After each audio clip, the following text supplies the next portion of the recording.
देख रहे हैं द वॉइस इंडिया न्यूज़। मैं नेहा द्विवेदी वाराणसी से। देश में बढ़ती हुई महंगाई को लेकर इस समय चर्चा बना हुआ है। आपको बता दें, बढ़ती हुई महंगाई में पेट्रोल, डीजल, सीएनजी के दाम जिस तरह से बढ़ रहे हैं 10 दिनों के अंदर, उससे ऑटो चालकों में काफ़ी आक्रोश है और कहा जाए तो उनकी जो रोजी रोटी है उस पर काफ़ी असर पड़ रहा है। इन्हीं सब मुद्दों पर बात करने के लिए हम आए हुए हैं ऑटो चालक की जो यूनियन है, हम ईश्वर सिंह जी के पास। इनसे बात करेंगे और जानने की कोशिश करेंगे कि ये बढ़ती महंगाई का असर, बढ़ते हुए पेट्रोल, डीजल और सीएनजी के बढ़ते हुए दामों का असर उनके ऑटो चालकों पर कितना पड़ रहा है। जी, आपका बहुत बहुत स्वागत है ईश्वर जी। अब बताइए, किस तरह से ये जो महंगाई बढ़ रही, पेट्रोल डीजल के जो 10 दिनों के अंदर तीसरी बार जो दाम बढ़ गए, उससे कितना असर पड़ रहा है? देखिए, पहले तो आपके चैनल को नमस्कार करेंगे। बहुत अच्छा लगता है जो आप लोग गरीबों चालकों का जो आवाज़ उठाती हैं। देखिए, इस समय बनारस की दैनिक स्थिति बहुत ख़राब हो चुकी है। पेट्रोल, सीएनजी के अगर कुछ पैसे बढ़ते हैं तो कोई असर नहीं पड़ता है मार्केट पे, क्योंकि 1-2 रुपए बढ़ते हैं तो कोई वो असर नहीं होता है, क्योंकि ऑटो चालक खुद इतना है कि वो कर लेता है मैनेजमेंट। मगर इस समय जो दैनिक स्थिति है बनारस की, जो 1 रुपये सीएनजी रेट बढ़ रहा है, तो इस समय बहुत अधिक प्रभाव पड़ रहा है। पहले नहीं पड़ता था, क्योंकि जो टूरिस्ट प्लेस और इस समय जो प्रचंड गर्मी पड़ रही है, इसको देखते हुए बहुत अधिक प्रभाव पड़ रहा है, खास करके बनारस में। और बनारस हीट वेव पर भी है, टूरिस्ट आ नहीं रहे हैं और ऑटो चालकों की कोई कमाई नहीं हो रही है बनारस में। और आप ये समझ लीजिए, एक आपके चैनल के माध्यम से एक और बात कहना चाहेंगे कि अगर ऑटो चालक जाता है सीएनजी भरवाने, अगर वो 300 रुपये की सीएनजी भरवाता है तो 5 रुपये की उससे अवैध वसूली ली जाती है। हम लोगों ने इसकी शिकायत बहुत अधिकारी से की, मगर कोई सुनवाई किनके द्वारा वसूली की जाती है? ये पेट्रोल सीएनजी टंकी जो सीएनजी टंकी जो सीएनजी भरते हैं वो लोग अब करते हैं 5 रुपये बढ़ा के। तो पूरी वीडियो है, हम लोग सीपी सर को दरखास्त दे चुके हैं, कोई सुनवाई नहीं ये होता तो बहुत बड़ी समस्या हो गई कि मतलब एक तरफ पेट्रोल, डीजल, सीएनजी के दाम बढ़ते जा रहे हैं, वैसे भी महंगाई बढ़ती ही जा रही है और 5 रुपये एक्स्ट्रा लेना, ये कहाँ का इंसाफ हुआ? बिल्कुल यही तो बात है। और इस पे कोई भी कानूनी कार्रवाई नहीं होती और एक गरीब ऑटो चालक कितना लड़ेगा। एक बताते हैं हम आपको, नदेसर पे मारपीट होती है, ड्राइवरों को बुरी तरीके से मारा पीटा जाता है, सीएनजी टंकी के लोग मारते हैं, क्योंकि ऑटो चालक अकेले जाएगा, अब वो लोग 10-20 लोग हो जाते हैं तो ऑटो चालक लड़ाई भी नहीं कर पाता है। मुद्दा जो आपका है, सीएनजी बढ़ती हुई जो 1-2 रुपये बढ़ रहे हैं, इस पे बहुत अधिक प्रभाव पड़ रहा है, खास करके बनारस में, क्योंकि इस समय जो हीट वेव है और इस समय मतलब आमदनी नहीं बढ़ रही है और महंगाई बढ़ती जा रही है। हाँ बिल्कुल, अभी हम लोग में चर्चा का विषय भी हुआ था, क्योंकि कल से जब मैसेज आया तो बहुत सारे ऑटो चालकों का व्हाट्सएप पे मैसेज आ रहा था। दिल्ली और भी ज़िलों में जो हड़ताल की वो था, हम लोग को भी ये करने के लिए हो रहा था, मगर हम लोग इस समय गर्मी से त्राहिमाम हैं, सभी ऑटो चालक त्राहिमाम। और हम ये नहीं चाहते हैं, हम लोग भी नहीं चाहते, हम लोग भी चाहते हैं प्रशासन से और जो हमारे शासन प्रशासन से बैठ करके कोई बात हो सके और एक सामंजस्य लेकर के हम लोग काम कर सके, जिससे कि यात्री को भी कोई मतलब व्यवस्था में कोई हानि ना पड़ सके। जैसे कि मरीज है, बच्चे हैं, बहुत तरीके का होता है। अगर हड़ताल करना बड़ी बात नहीं है, मगर यहाँ पर हड़ताल के वजह से बहुत चीज़ जो होता है रोड पे, जैसे बहुत लोग तमाम तरह की गतिविधि रुकने लगती। हम लोग ये नहीं चाहते हैं हड़ताल करना, हड़ताल एकदम नहीं करना चाहते हैं। इस समय प्रदेश में 3 व्हीलर चालकों की सबसे बड़ी समस्या क्या देखने को मिल रही है आपके नज़रिए से? देखिए, इस समय अगर देखा जाए, जो सीएनजी बढ़ रहा है रेट वो भी है, और दूसरा क्या है, जो ऑटो चालकों को जगह नहीं है कहीं गाड़ी खड़ा करने की, जगह नहीं है गाड़ी खड़ा करने की, कहीं टीन सेट नहीं है, कहीं पानी पीने की व्यवस्था नहीं है। पूरे मतलब हम पूरे प्रदेश की बात बता रहे हैं, पूरे उत्तर प्रदेश के ऑटो चालक ऑटो लेते हैं, आपको बता दें 25,000 रुपये वो लोग तुरंत गाड़ी लेते हैं और 33,000 रुपया कागज़ बनवाने का देते हैं, जिसमें रोड टैक्स, परमिट और अगर इंश्योरेंस जोड़ दे तो 33,000 रुपये देते हैं। तो वो पैसा कहीं नजायज़ नहीं देते। एक ऑटो चालक जो ऑटो लेता है, इस समय ऑटो 4 लाख की ऑटो पड़ रही है, 4 लाख रुपये ले करके वो किस तरीके से अपना जीवन यापन कर रहा है, 4-4 लाख रुपये इन्वेस्टमेंट कर रहा है और सरकार को राजस्व भी देता है, मगर कहीं पर भी कोई व्यवस्था नहीं है।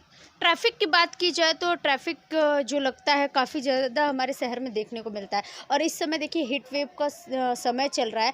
ऐसे में आमदनी कितनी हो रही है और कितना प्रभावित हो रहा है उनका रोज़गार? देखिए, इस समय टूरिस्ट एकदम नहीं है पूरे बनारस में।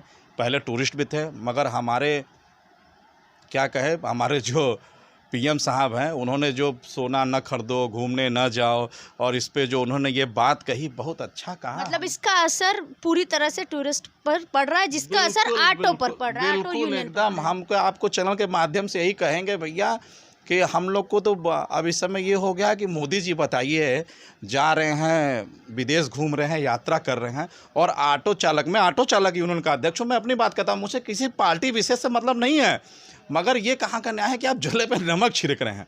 ये जले पे नमक छिड़कना छोड़ दीजिए। और अगर आप हमारे बनारस के सांसद हैं, आपको आना चाहिए। कभी भी आप इतने साल से हैं, कभी भी एक बार भी किसी ऑटो चालकों का या उत्तर प्रदेश के जो हमारे मुख्यमंत्री जी हैं, ये भी कभी नहीं कहें कि एक बार ऑटो चालकों के संग बैठक करें। कभी कुछ नहीं हुआ। उनका दर्द कोई नहीं समझा है, दर्द कोई ना समझ पाया है। पार्किंग को लेके पुलिस प्रशासन काफ़ी सख्त रहती है, ऑटो चालकों के ऊपर कभी कभी डंडे भी बरसाए जाते हैं, जैसे कि हम लोग देखते हैं, हटाने के लिए। और कोई वीआईपी अगर आ जाए तब तो और ज़्यादा। उनके लिए क्या कहेंगे आप? देखिए, हमारे जो यहाँ के चीफ कमिश्नर साहब हैं, बहुत अच्छा काम करते हैं, हम उनको बार बार धन्यवाद देते हैं। मगर वो काम करते हैं, जब वो आते हैं तो रोड एकदम सफ़ा मिलता है। जब वीआईपी कोई लोग आते हैं तो रोड सफ़ा मिलता है, उसके बाद वही रोड जाम होता है। जाम होने का कारण क्या है? स्टैंड अगर चिन्हित हो जाए कि ये स्टैंड है, यहाँ पर गाड़ी खड़ी होगी, अगर ऑटो चालक उस स्टैंड पे गाड़ी नहीं खड़ा कर रहा है, तो अगर उसके स्टैंड के बाहर खड़ा है, गाड़ी को सीज करिए आप, गाड़ी को सीज करिए। सबसे बड़ी समस्या है कि पार्किंग स्टैंड नहीं ऑटो के लिए। बिल्कुल एकदम नहीं है। 60-60 लाख रुपए, 70-70 लाख रुपए का राजस्व नगर निगम लेता है। सबसे बड़ा चोर तो नगर निगम है। मतलब चोर नगर निगम है, वो पार्किंग नहीं दे रहा है ऑटो। बिल्कुल। और आंदोलन जिसकी वजह से ऑटो वालों को मार खाने पड़ता है। बिल्कुल, ये एकदम सही बात है। हम जो बोल रहे हैं ऑन कैमरा बोल रहे हैं। 60-70 लाख रुपए का राजस्व नगर निगम लेता है। ऑटो चालकों के खून पसीने की कमाई चूसता है रोड पर। ये कहाँ का न्याय है? और इसके लिए भी आंदोलन होगा। वर्तमान सरकार से क्या मांग करते हैं आप यूनियन की तरफ से? देखिए, वर्तमान सरकार सो रही है, यही कहेंगे, क्योंकि वो अपना व्यापारी के लिए क्या करती है क्या नहीं करती हमको ना मतलब नहीं है।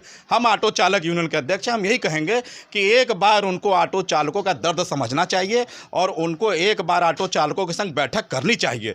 ये बनारस नरेंद्र मोदी जी का संसदीय क्षेत्र है और उनको ऑटो चालकों को लेकर के ये बात करनी चाहिए। हम लोग को में भी बहुत सारे यहाँ तमाम लोग हैं जो चले जाते हैं और तमाम यातायात ये विभाग खराब है, वो खराब है। हम किसी विभाग को खराब नहीं करें, मगर क्या यातायात विभाग मीटिंग क्यों नहीं कर रहे हैं? क्यों गुम है? यहाँ के डीएसपी ट्रैफिक साहब आए हैं, एक बार ही मीटिंग नहीं हुआ, कुछ नहीं हो रहा है। चले जाओ तो ऑफिस में मिलते ही नहीं है। जिस तरह से सीएनजी का दाम बढ़ा, क्या आप लोगों में किराया बढ़ाने की भी बातचीत हो रही है? देखिए, किराया बढ़ाने की तो बातचीत हो रही है, मगर आप ही बताइए, जो भी है, मैं भी बनारस रहता हूँ, मेरे भी परिवार वाले ऑटो चालक में आते जाते हैं। मेरे घर की माँ बहन हैं, कुछ लोग हैं जो निम्न स्तर के लोग ही ऑटो बैठते हैं। नहीं तो इस समय नेट पे ओला उबर तमाम गाड़ियाँ हैं, आप मैसेज करिए, ओला उबर आपके घर आएगा, एसी में बैठाएगा और आप जाएंगे।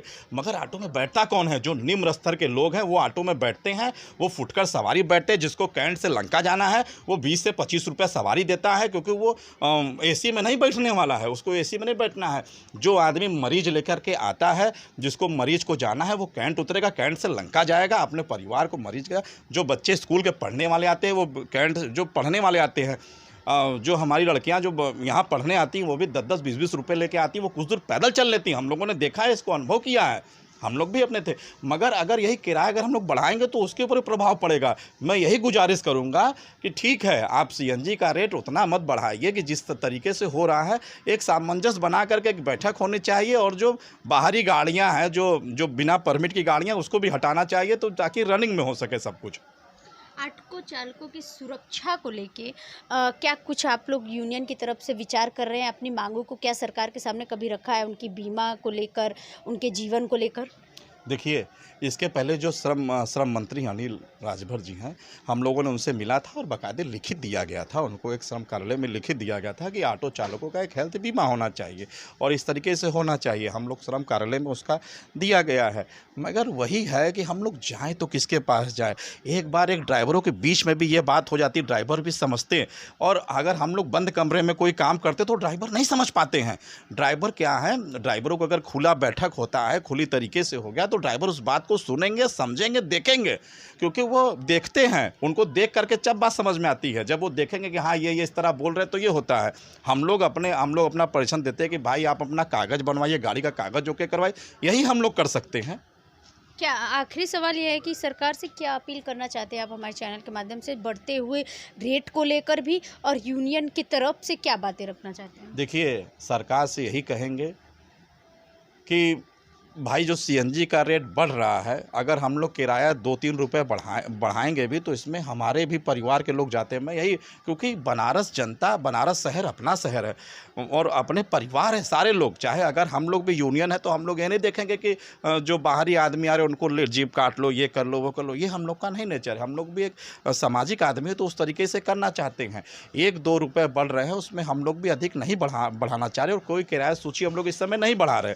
मगर अगर कहीं और आगे बढ़ोतरी हो रही है तो इसके बारे में सोचा जाएगा।